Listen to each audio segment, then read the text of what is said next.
जनता party विश्व का सबसे बड़ा राजनीतिक दल है और देश में सबसे अधिक विधायक, सबसे अधिक सांसद, राज्यों में सरकारें और केंद्र में लगातार दूसरी बार आदरणीय प्रधानमंत्री श्री नरेंद्र मोदी जी के नेतृत्व में सरकार है। भारत की जनता ने खूब आशीर्वाद प्रधानमंत्री श्री नरेंद्र मोदी जी के कामों पर दिया है और निश्चित रूप में तीसरी बार भी 2024 में मोदी जी के नेतृत्व में देश में एक तगड़ी सरकार बनेगी। देश के यशस्वी प्रधानमंत्री आदरणीय नरेंद्र मोदी जी के नेतृत्व में सरकार ने गरीबों, शोषित, अनुसूचित जाति, जनजाति एवं पिछड़े वर्ग के कल्याण के लिए ढेरों काम किए हैं। प्रधानमंत्री मोदी जी की सरकार का गरीबों के लिए, गरीबों के जीवन में परिवर्तन लाना, गरीबों के जीवन को ऊपर उठाना, यही मुख्य लक्ष्य रहा है। इसलिए आज देश के अंदर गरीबों के, वंचितों के मसीहा के रूप में प्रधानमंत्री मोदी जी को देश की जनता देखती है, उनसे प्यार करती है, अथाह प्रेम करती है। भारतीय जनता पार्टी 6 अप्रैल 1980 को बनी थी। उससे पहले जनसंघ से 6 अप्रैल 1980 की जो यात्रा भारतीय जनता पार्टी ने शुरू की, उस यात्रा का 44वां वर्ष यानी 6 अप्रैल 2023 कल पूरे देश के अंदर माननीय राष्ट्रीय अध्यक्ष श्री जेपी नड्डा जी के नेतृत्व में मनाया जाएगा। और पार्टी ने पार्टी स्थापना दिवस से लेकर 14 अप्रैल संविधान निर्माता भारत रत्न डॉक्टर भीमराव अंबेडकर जी के जन्म शती तक 8 दिन का एक सप्ताह पूरे देश के अंदर मनाने का फैसला किया है। और ये कार्यक्रम देश के अंदर 10,72,942 स्थानों पर मनाया जाएगा।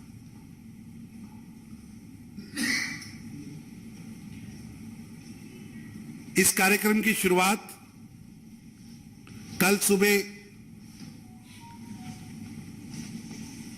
9:15 में पार्टी के राष्ट्रीय अध्यक्ष श्री जगत प्रकाश नड्डा जी केंद्रीय कार्यालय में, जो नया एक्सटेंशन बना है, वहां पर पार्टी के ध्वज का ध्वजारोहण करेंगे। और उसी तरह 9:15 बजे प्रदेशों के सभी पार्टी मुख्यालयों में प्रदेश अध्यक्ष ध्वजारोहण करेंगे। सभी जिलों के अंदर पार्टी के 978 जिलों में यह कार्यक्रम वहां के जिलाध्यक्ष करेंगे। देश के 15,923 मंडलों में भाजपा के मंडल अध्यक्ष ध्वजारोहण करेंगे और 10,56,002 बूथों पर भारतीय जनता पार्टी के बूथ के कार्यकर्ता अपने घरों पर ध्वज लगाकर इसी क्रम में 9:15 बजे पार्टी के स्थापना दिवस की शुरुआत करेंगे।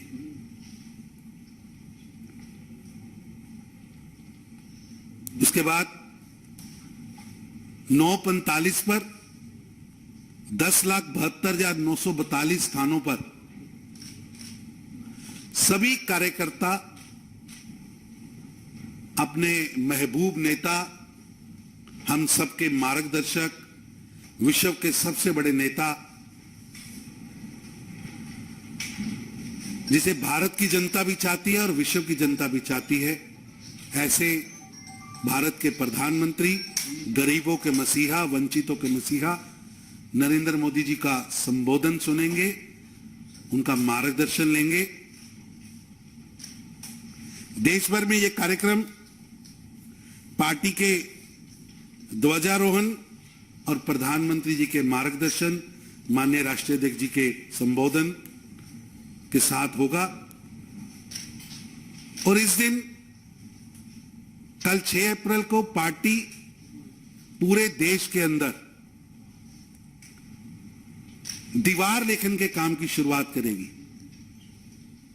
भारतीय जनता पार्टी निरंतर काम करने वाला दल है और भारतीय जनता पार्टी का एक एक कार्यकर्ता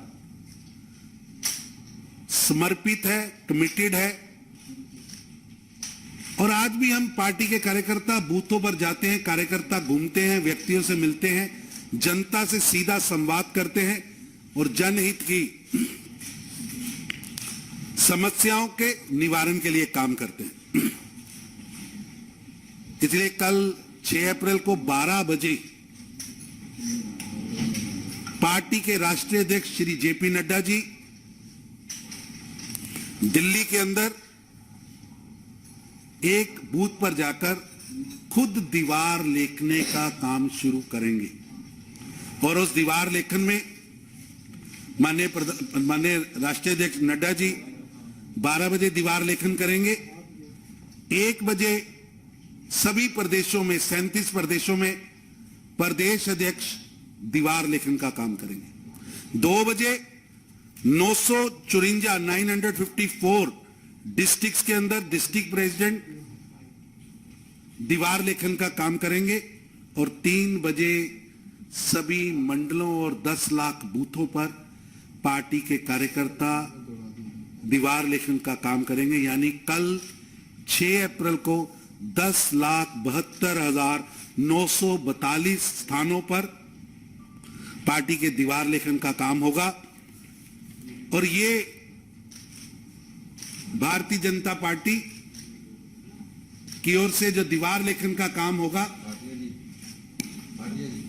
एक बार फिर मोदी सरकार, एक बार फिर भाजपा सरकार, इस स्लोगन को देश के 10,72,000 स्थानों पर भारतीय जनता पार्टी के कार्यकर्ता कल राष्ट्रीय अध्यक्ष श्री जेपी नड्डा जी की शुरुआत के बाद लिखेंगे।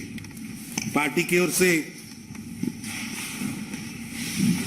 इस सप्ताह के अंदर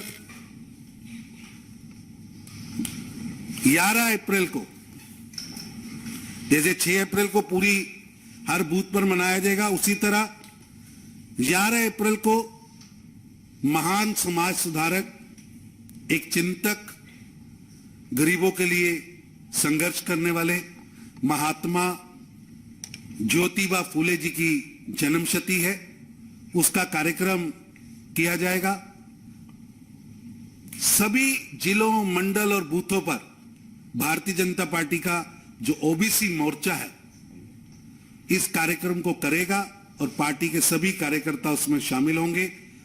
पार्टी की ओर से स्थान स्थान पर निशुल्क स्वास्थ्य प्रशिक्षण शिविर, सेवा बस्तियों में मेधावी छात्रों के सम्मान के कार्यक्रम, वरिष्ठ नागरिकों के सम्मान के कार्यक्रम, पुष्पांजलि के कार्यक्रम, महात्मा फूले जी ने जो संघर्ष किया और जो उनका चिंतन था वो जन जन तक पहुंचे, उसके लिए पार्टी काम करेगी। और तीसरा कार्यक्रम 14 अप्रैल को भारत रत्न संविधान निर्माता, हम सबके प्रेरणा स्रोत डॉक्टर भीमराव अंबेडकर जी की जन्मशती का कार्यक्रम देश के 10,72,942 स्थानों पर किया जाएगा। सभी जिला, सभी प्रदेश, मंडल व बूथों पर इस कार्यक्रम को किया जाएगा। पार्टी के वरिष्ठ नेतृत्व ने भारतीय जनता पार्टी के जो 6 कार्यक्रम बूथ पर करने के लिए निश्चित किए हैं, उनमें से ये 2 कार्यक्रम, एक तो पार्टी के स्थापना दिवस का कार्यक्रम और एक भारत रत्न डॉक्टर भीमराव अंबेडकर जी की जयंती का कार्यक्रम पार्टी कई वर्षों से, कई दशकों से बूथ स्तर पर करती आई है। इस बार फिर 10 लाख बूथों पर उसका कार्यक्रम होगा। स्वच्छता के कार्यक्रम, स्वाध्याय के कार्यक्रम, वृद्धजनों और समाज सेवियों के साथ बैठकर चिंतन बैठ के छात्र आगे आए, उनको अच्छी शिक्षा और जो प्रधानमंत्री श्री नरेंद्र मोदी जी ने पंच तीर्थों का निर्माण किया है, जिस तरह इस देश के अंदर सबको साथ लेकर चलना, सबके विकास की चिंता प्रधानमंत्री मोदी जी ने की है। गरीबों और वंचितों को सम्मान, अधिकार देना, उनके लिए लड़ना, उनके लिए कार्य करना, उनकी स्कीम्स बनाना, उन स्कीम्स के माध्यम से उनके जीवन स्तर को ऊपर लाने का काम सरकार ने किया है। ये भी सभी चर्चाएं हम अपने बूथों पर बैठे कार्यकर्ताओं के साथ और जन जन के बीच में जाएंगे और सेवा और रचनात्मक कार्यक्रमों के माध्यम से कार्यकर्ता संकल्प भी लेंगे कि डॉक्टर भीमराव अंबेडकर जी, महात्मा फूले, ये दो महान शख्सियतें, दो महान चिंतक, इन चिंतकों का चिंतन हम सबके कार्य का हिस्सा भी है और इससे सीखकर हम समाज में बड़ा परिवर्तन लाएं, उसके लिए भारतीय जनता पार्टी काम करेगी। और ये कार्यक्रम हर एक बूथ स्तर पर किया जाएगा। पार्टी ने इसके लिए पूरी टोली बनाई है और बहुत उत्साह है कार्यकर्ताओं में। कल 6 अप्रैल गरीबों के मसीहा, वंचितों के मसीहा, विश्व के सबसे बड़े नेता नरेंद्र मोदी जी के मुख से पार्टी स्थापना दिवस पर मार्गदर्शन सुनने का, जिसकी केंद्र पार्टी से लेकर, केंद्रीय कार्यालय से लेकर एक बूथ पर बैठे कार्यकर्ता तक, सभी कार्यकर्ता करोड़ों की तादाद में उसे सुनेंगे। ये 3 कार्यक्रम और दीवार लेखन का 4 कार्यक्रम पार्टी की ओर से तय हुए हैं और ये कल से शुरू होंगे। इस पर किसी ने कोई, आपके मन में कोई बात है तो कोई भी पूछ सकता है। कार्यक्रम 9 बजे शुरू होगा, 9:15 बजे ध्वजारोहण होगा, फिर कुछ लोकल कार्यक्रम होंगे, सांस्कृतिक कार्यक्रम होंगे, पार्टी के बारे में एक 10 मिनट की पिक्चर भी दिखाई जाएगी पार्टी के कामों पर, क्योंकि भारतीय जनता पार्टी ने कोविड में सेवा ही संगठन के नाम पर अपने देश भर के कार्यकर्ताओं को किस तरह कोविड से लड़ने के लिए खड़ा किया। एक ऐतिहासिक विजय प्रधानमंत्री मोदी जी के नेतृत्व में जन सेवा का काम किया है। 9:45 पर लाइव देश भर के 10 लाख स्थानों पर भाजपा के कार्यकर्ता, 10,72,942 स्थानों पर भाजपा के कार्यकर्ता अपने महबूब नेता, प्रिय नेता, गरीबों के मसीहा प्रधानमंत्री मोदी जी को सुनेंगे।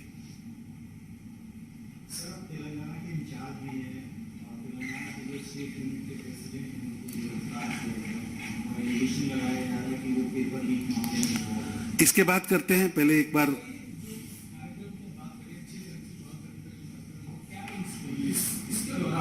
जो उसी समुदाय को लेकर जो आंदोलन कितनी की है, वो मुद्दा को कहने की पहले ये कार्यक्रम में बीजेपी का कि घर घर तक जाकर इस बात को लोगों तक पहुंचाएं। सामाजिक न्याय सप्ताह हम काफी वर्षों से मनाते आ रहे हैं। हर वर्ष कोई ना कोई नए तरीके से हम जनता में इन महान चिंतकों की बात लेके जाते हैं और इस बार भी भारतीय जनता पार्टी सकारात्मक तरीके से इन महान चिंतकों की चिंतन के बिंदुओं को चर्चा में भी लाएंगे और अपने कार्य में भी बढ़ाएंगे।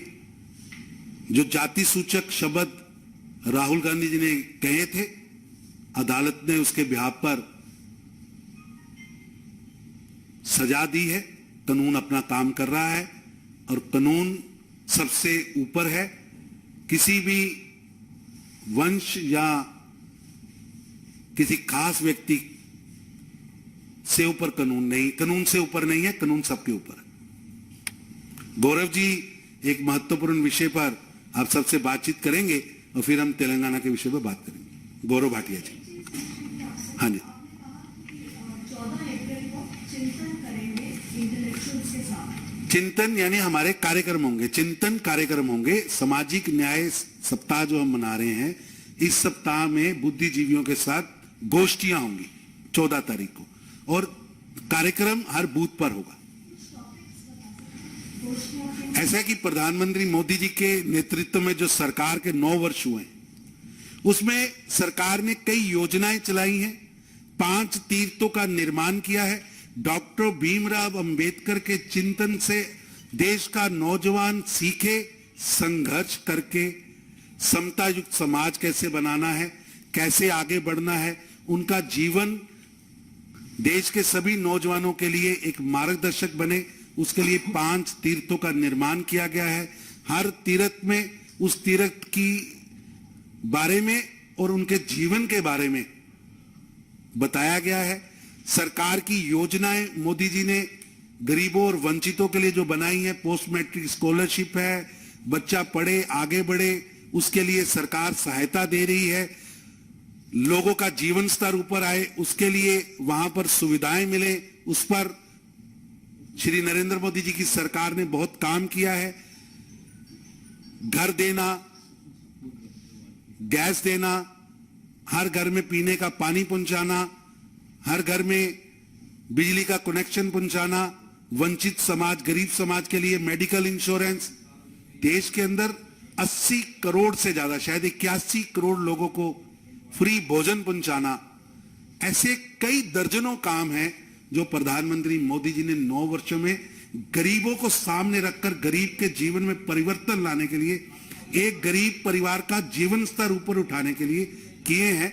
उन सब पर भी दिनों में चर्चा होगी और आगे भी ये क्रम जारी रहेगा, इस पर भी काम। गौरव भाटिया जी। धन्यवाद तरुण जी। सारे पत्रकार बंधुओं को नमस्कार। और जैसा आपने देखा कि बड़ी महत्वपूर्ण प्रेस वार्ता चल रही थी, लेकिन एक और विषय जो बहुत ही महत्वपूर्ण है पूरे देश के लिए, हर नागरिक के लिए, वो हमारे समक्ष आया और ये आवश्यक हो गया था कि आप सबसे हम लोग अपने विचार साझा करें। और आज जो सर्वोच्च न्यायालय ने कहा है वो आप सबके समक्ष रखें। सबसे पहले मैं बताना चाहूंगा, पिछले 9 वर्ष से श्री नरेंद्र मोदी जी देश की सेवा में पूरी तरह से समर्पित हैं और भारतीय जनता पार्टी की एक नीति है, 0 टॉलरेंस फॉर करप्शन। और हमने देखा किस तरह से कोई जांच एजेंसी हो, निष्पक्ष तरीके से जो भी भ्रष्टाचारी है उस पर कार्रवाई कर रही है, उसको पकड़ रही है। ये जो भ्रष्टाचारी नेता हैं, कई विपक्ष में जो है, ये लोग न्यायालय जाते नहीं अपना मुकदमा रद्द कराने, क्योंकि इनको डर है कि जब हलफनामा देंगे, तथ्य सामने आएंगे तो मुकदमा रद्द नहीं होगा। तो इन्होंने 14 ऐसे दल थे जो सर्वोच्च न्यायालय गए और इन्होंने एक मांग करी जो विचित्र थी। अभी तक सुना था कि व्यक्ति का अधिकार है कि वो जाता था सर्वोच्च न्यायालय और उच्च न्यायालय। ये 14 दल गए, जिसमें प्रमुखता से कौन कौन है ये मैं आपसे साझा करना चाहूंगा। भ्रष्टाचार की जननी जिसने इस देश को दशकों से लूटा है वो कांग्रेस पार्टी।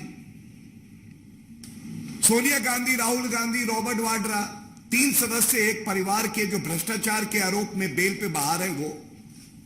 दूसरा, जमीन दो नौकरी लो, जानवरों का चारा खा जाते हैं, लालू प्रसाद यादव की आरजेडी।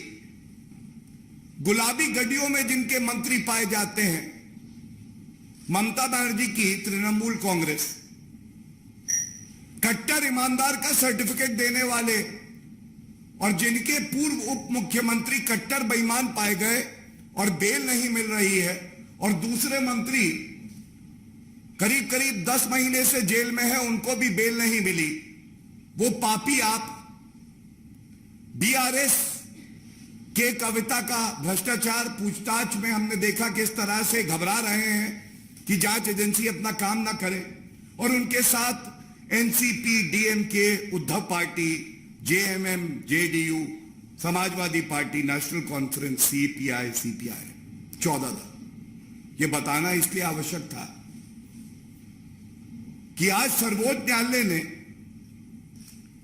3 न्यायाधीशों की यह बेंच थी जिसमें chief justice of India head कर रहे थे ये बेंच, और उन्होंने जो टिप्पणी करी और इस याचिका को निरस्त किया, तो क्या कह के किया? यह हर नागरिक के लिए गर्व की बात है कि इस देश में इतना मजबूत लोकतंत्र है जहां एक तरफ भ्रष्टाचारी हैं जिनके शब्दों का ना वजन है ना मूल्य है, और दूसरी तरफ हमारे सर्वोच्च न्यायालय का पवित्र फैसला है। एक तरफ भ्रष्टाचारी, दूसरी तरफ जनता, एक तरफ ये भ्रष्टाचारी दल, दूसरी तरफ एक ईमानदार प्रधानमंत्री और जांच एजेंसी। तो आज सर्वोच्च न्यायालय ने जो कहा, सबसे पहले उन्होंने कहा कि अगर आप नेता भी हैं तो आपको कोई अधिकार नहीं है कि आपके लिए अलग कानून होगा। कानून सबके लिए बराबर है और कानून की नजर में हर व्यक्ति बराबर है। कानून सबके लिए बराबर है और कानून की नजर में हर व्यक्ति बराबर है, इसलिए हम आपकी याचिका को एंटरटेन नहीं करेंगे। दूसरी बात उन्होंने ये भी कही कि क्या हम इस तरह के कोई दिशा निर्देश दे सकते हैं जो कि अपने आप में एक नई कैटेगरी बना देंगे कि आम जनता के लिए कानून अलग है और नेताओं के लिए कानून अलग है। और इसका जो निष्कर्ष और निचोड़ है वो बड़ा महत्वपूर्ण है। आप सब जानते हैं कि जब कांग्रेस की सरकार थी तो सीबीआई, सर्वोच्च न्यायालय ने कहा था कि पिंजरे का तोता है। आज सर्वोच्च न्यायालय ने जब इस याचिका को निरस्त किया, रद्द किया, तो एक बात स्पष्ट हो गई कि जो बात विपक्षी दल, ये सारे प्रथम दृष्टया भ्रष्टाचारी नेता चीख चीख के कहते हैं, उसमें सच्चाई नहीं है, बल्कि सीबीआई, ईडी, जो भी जांच एजेंसी है, वो अपना काम न्याय संगत तरीके से, कानूनी तरीके से, संविधान के तहत कर रही है। दूसरी जो बड़ी बात आई,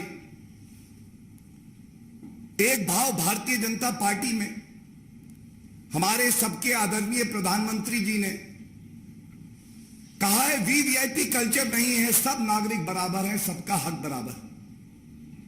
और एक भाव है इन भ्रष्टाचारियों के मन में कि मैं कानून से ऊपर, संविधान से ऊपर, जनता से ऊपर, लोकतंत्र से ऊपर, सर्वोच्च न्यायालय से ऊपर। तो आज सर्वोच्च न्यायालय ने बताया आप भी आम आदमी की तरह हैं, आपके लिए कोई स्पेशल लॉ नहीं हो सकता है। और इसके साथ साथ एक बात और स्पष्ट कर दे, जब श्री नरेंद्र मोदी जी की सरकार, जांच एजेंसियां अपना काम कर रही हैं और जनता जानती है हमारी पॉलिसी है जीरो टॉलरेंस फॉर करप्शन, तो आज ये स्पष्ट हो गया है अगर किसी भ्रष्टाचारी को ये गलतफहमी है कि वो भ्रष्टाचार करके बच जाएगा, कानून का लंबा हाथ उसकी गर्दन तक नहीं पहुंचेगा, तो मोदी जी की सरकार में यह संभव नहीं है। भ्रष्टाचार करोगे तो जेल भी जाओगे, और भ्रष्टाचार करोगे एक एक रुपया जनता का वसूला जाएगा। और बहुत हर्ष की बात है हर नागरिक के लिए कि जिस तरह से ओछी घटिया राजनीति, जिस तरह से आक्षेप लगाए जा रहे थे केवल जांच एजेंसियों पे नहीं बल्कि सरकार पर। तो आज सर्वोच्च न्यायालय का ये जो पवित्र फैसला आया है, ये दर्शाता है किस तरह से खाता न बही देश का सर्वोच्च न्यायालय जो कहे वो ही सही। मोहर लग जाती है सरकार के काम पर, और ये झटका जो लगा है ये इतना करारा था। मैं आपको ये भी बताना चाहूंगा, कांग्रेस पार्टी की और जो 13 दल है उनकी अगुवाई, पेशे से वरिष्ठ वकील है, उनका सम्मान है, कांग्रेस के नेता भी हैं, डॉक्टर अभिषेक मनु सिंघवी जी कर रहे थे। बाहर आप चीख चिल्ला सकते हैं, बिना तथ्यों के झूठ बोल सकते हैं, लेकिन न्यायालय के अंदर इनकी दलील नहीं बची तो इस याचिका को उन्होंने विड्रॉ किया, वापस लिया। यह सवाल हर नागरिक आज पूछ रहा है, गली मोहल्ले में शोर मचाते हो, झूठ बोलते हो, जब न्याय के मंदिर के सामने अपनी दलील रखने की बारी आई तो यह याचिका विड्रॉ क्यों करनी पड़ी? इस सवाल का उत्तर चाहे वो कांग्रेस पार्टी हो, चाहे वो पापी आप हो, चाहे सारे भ्रष्टाचारी दल जो मैंने बताया जिन्होंने जनता की कमाई को लूटा है, उनको ये उत्तर जरूर देना चाहिए।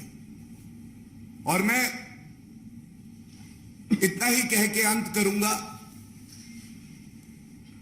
सत्य में बहुत ताकत होती है, सच्चाई, ईमानदारी।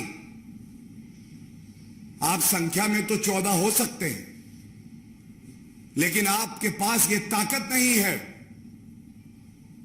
कि जो एक मुहिम हमारे ईमानदार प्रधानमंत्री जी ने छेड़ी है, जो जांच एजेंसियां ईमानदारी से अपना काम कर रही हैं, कानूनी तरीके से कर रही हैं, उसको आप रोक सको। और आज सर्वोच्च न्यायालय की मोहर लगने के बाद यह स्पष्ट हो गया है कि न्याय, ईमानदारी, सच्चाई और कानून वो किस तरफ है। धन्यवाद।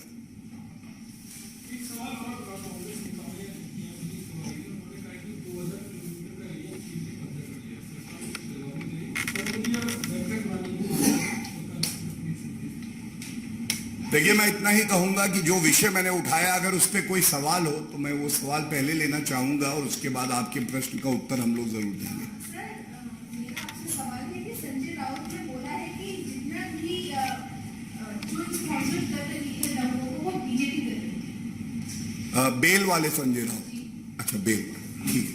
तो संजय राउत को केवल इतना कहना है, दंगे स्पॉन्सर जो कर रहा है वो संजय राउत और उनका जो दल है वो करता है, लेकिन एक बात जान ले, ये महावसूली अघाड़ी की सरकार नहीं है। जो व्यक्ति दंगा भड़काने का प्रयास भी करेगा उस पर उचित कार्रवाई, सख्त कार्रवाई, ठोस कार्रवाई होगी।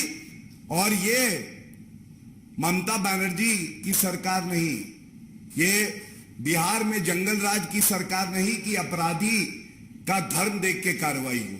यहां कानून का राज होगा और जो भी दोषी पाया जाएगा उसको सख्त से सख्त सजा मिलेगी। सुप्रीम कोर्ट ने जो याचिका सुनने से नामंजूर कर दिया, तो आपको लगता है कि भविष्य में जब एजेंसियां किसी पर एक्शन लेंगी तो ये जो विपक्ष का रोना है इसके बाद अब बंद हो जाएगा? देखिए, अगर भ्रष्टाचारी के आंसू निकले तो ये लोकतंत्र के लिए अच्छा है, और उनका रोना कम हो या ज्यादा हो इसकी फिक्र हमें नहीं है। कोई भ्रष्टाचारी बचने ना पाए, जनता का जो रुपया इन्होंने लूटा है वो वसूला जाए, जो भ्रष्टाचारी हो उसको सजा हो, यही आम जनता चाहती है और यही भारतीय जनता पार्टी करके दिखाएगी। किसी का और कोई सवाल है? 1 इंच भूमि भी, 1 इंच भूमि भी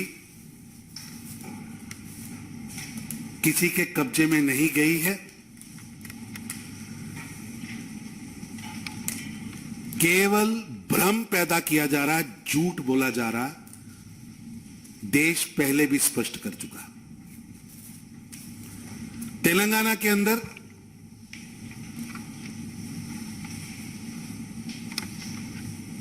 कल रात को जो खेल खेला गया है वो असंवैधानिक भी है और गैर कानूनी भी है। भारत की सबसे बड़ी पंचायत लोकसभा के सदस्य को जबकि हाउस चल रहा हो उनके घर से जबरन बिना वारंट दिखाए, बिना एफआईआर दिखाए, बिना कुछ बताए उठा लिया जाता है और झूठे मनगढ़ंत पर्चा उन पे दर्ज कर दिया जाता है।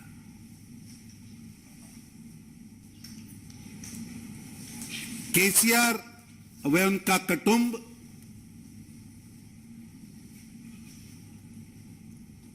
भ्रष्टाचार में पूरी तरह फंसा हुआ है। तेलंगाना की गलियों में, तेलंगाना के चौराहों पर उनके परिवार की तानाशाही, उनके परिवार के वंशवाद द्वारा लूट खसूट, उनके अहंकार की गाथाएं, उनके भ्रष्टाचार की गाथाएं लोग गा रहे हैं, जिससे जनता के मन में उनके प्रति एक आक्रोश है। और पिछले दिनों जिस तरह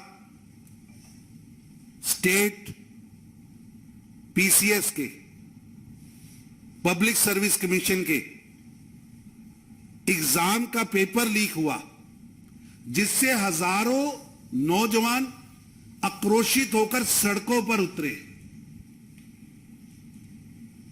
भारतीय जनता पार्टी उन्हें न्याय दिलाने के लिए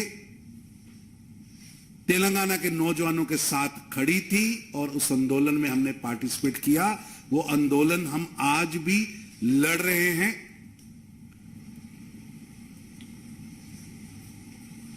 उस पेपर लीक से ध्यान हटाने के लिए और अपनी निकम्मी सरकार से ध्यान हटाने के लिए ये झूठा मनगढ़ंत पर्चा रजिस्टर्ड करके केसीआर कुटुंब, केसीआर सरकार डाइवर्ट करने की कोशिश कर रहा है। हमारा आंदोलन तेलंगाना की जनता के लिए है, हमारा आंदोलन तेलंगाना के छात्रों के लिए है। भारतीय जनता पार्टी का वो आंदोलन जारी रहेगा। संजय बंडी जो हमारे प्रदेश अध्यक्ष हैं, वो एक व्यक्ति नहीं है, वो तेलंगाना की आवाज बनके, वहां के नौजवानों की आवाज बनके लड़ रहे हैं। उनकी लड़ाई तेलंगाना के लोगों की लड़ाई है, तेलंगाना के नौजवानों की लड़ाई है, वो रुकेगी नहीं। आज भी पूरे तेलंगाना के हर मंडल स्तर पर केसीआर सरकार का पुतला दहन हुआ है और आगे भी वहां के लोगों की लड़ाई भारतीय जनता पार्टी तेलंगाना लड़ती रहेगी। लेकिन ये अलोकतांत्रिक, असंवैधानिक, गैर कानूनी जो काम केसीआर ने किया है, केसीआर की सरकार ने किया है, ये उनकी निराशा, हताशा और कुंठित जो उनका मन है, घबराहट है, उसको प्रदर्शित कर रहा है। निश्चित रूप से केसीआर साहब समझ रहे हैं, उनको समझ आ गया है कि अब उनके परिवार की तानाशाही, उनके परिवार के भ्रष्टाचार, उनके परिवार के वंशवाद की लूट का जमाना जाने वाला है। भारतीय जनता पार्टी संजय बंडी जी की गैर कानूनी गिरफ्तारी का, उन पर डाले गए मनगढ़ंत आरोपों का खंडन भी करती है और हमारा संघर्ष जारी रहेगा। सर, विपक्ष कह रहा है बीजेपी भ्रष्टाचारियों की वॉशिंग मशीन है। भारतीय जनता पार्टी लगातार 26 मई 2014 से हमारी प्रधानमंत्री श्री नरेंद्र मोदी जी के नेतृत्व में जो पहली कैबिनेट हुई थी, उसका पहला प्रस्ताव था जीरो टॉलरेंस ऑन करप्शन, और उस पर पल पल दिन दिन हमने पहरेदारी भी दी है और उस पर लगातार काम किया है। एक जमाना था कि आप बोफोर्स तोपों की दलाली भी करो, आप चारा भी खाओ, 12 लाख करोड़ रुपए का घोटाला भी करो, कोला भी खा जाओ, कॉमनवेल्थ गेम्स में घोटाला करो और बड़ी बड़ी गाड़ियों और जहाजों में घूमो। श्री नरेंद्र मोदी जी के नेतृत्व में लगातार भ्रष्टाचारियों पर शिकंजा भी कसा है और लूट का पैसा देश के खजाने में भी आया है। आज राहुल गांधी जी के नेतृत्व वाली कांग्रेस कोर्ट गई है, लेकिन इनके पिताजी राजीव गांधी कहते थे हम 100 रुपया दिल्ली से भेजते हैं और 14 रुपए गरीब के पास पहुंचते हैं। 80 के दशक में, बीच में अभी 4 से 14 के घोटालों की सरकार अलग। आज हम गारंटी से कहते हैं कि प्रधानमंत्री नरेंद्र मोदी जी के नेतृत्व में 100 रुपया दिल्ली से चलता है और गरीब की झोंपड़ी में 100 ही पहुंचता है। ये हमारी कमिटमेंट है और एक भी ऐसा व्यक्ति नहीं है जिसको हमने बचाया हो। भ्रष्टाचारी भ्रष्टाचारी है, उसकी जात धर्म पंथ पार्टी ये हमारी सरकार नहीं देखती। धन्यवाद, बहुत बहुत धन्यवाद।